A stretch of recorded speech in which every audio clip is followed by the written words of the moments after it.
Hey everybody, good morning. Big Al Liebmann, Saturday live from Detroit Autorama. I'm sitting in front of one of my favorite cars. This car hit me as soon as I walked in the door. Love Novas, 67, 66 Novas. I don't know what to say, so I had to grab Sean, who's the builder of this car, and ask him, tell me about the car. So Sean, tell me about the car and the owner who's standing next to you. Yeah. How long this thing took to build and just overall, how's that? Yeah, absolutely. So I'm Derek from Sampson Design in Marshall, Missouri. We're the head builders of the car. That's the owner, Sean Nichols. We're so grateful to build the car for him and his dad, Mike. The dream of this car started 15 years ago when Sean and his dad had a dream to come to Detroit. And I'd like real quick for Sean to share you the story, and then we'll talk about the car.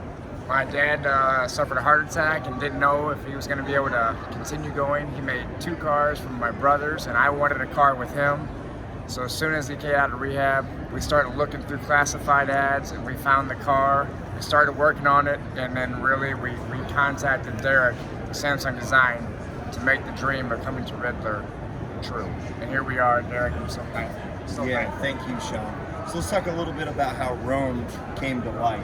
So it starts as a 67 Nova Chevy too.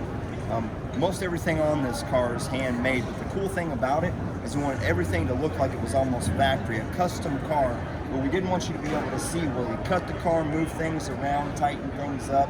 The more elegant and sleek we made this car, it just made the name Rome come more perfect for what we were wanting to do. So it's got a 496 big block, it's fully polished, we chrome plated all the parts, we machined custom valve covers and put the Rome logo in it. From the radiator cap to the air filter to the master cylinder, there's over 56 custom machined R's and Rome logos throughout this build. It's one of those things you have to study it and look at it to find all the little fine details. And come back a few times to see it more and more. Absolutely. A lot of people don't even notice the etching in the headlight. There's a very small R in the headlights. All the glass is etched with R's and the mirrors. There's so many little fine details that for me, that's what really makes it exciting being a Ridler Contender, is the more you look, the more you find. So we went with this beautiful, elegant silver color. We wanted something that would really accent the lines of the car. We didn't want the color to be the focal point of the car. We wanted everything to be the focus on the car. We went with the beautiful 5-spoke wheels. We machined custom logos, R's in the center caps. The center caps have a set screw so we can turn them all and line them up perfectly. So every time we're at a show, we can put the R orientation horizontal. We can put every tri-bar at the same location and every valve stems at 6 o'clock. So every time we show this car, we can make sure everything's perfect every time. So if you want to look around at the front of the car, we've got a custom bumper on the car. All the bolts are on the inside. Sean's dad, Mike, helped me fabricate custom bumper brackets. Fit into the bumper. We've actually got custom inserts that go into the bracket and hide all the bolts. So even when you look inside the bumper, it looks just as good as the outside. What I like about this, you carried the 2 colors from top to bottom. Yes, and that's what we wanted to do. We wanted the same balance of color as I did on the custom leather interior and carry those color underneath the car. So we have a balance throughout the car with the proportion. When the car's all closed up, it looks like this beautiful, sleek, diamond, elegant look. But as you open it up, you start to see all the fine little colors. Even the pinstriping goes under the car. And if you look really closely, even up inside the fenders, the pinstriping carries all the way through the panels inside the fenders. Where originally it would have had a molded plastic piece to keep the mud and the gunk out. We fabricated all metal panels and gapped them.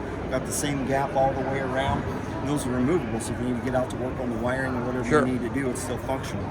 Let's get to the interior, because the interior kind of hit me yesterday when I had a good chance to jump over the ropes and take a look at it.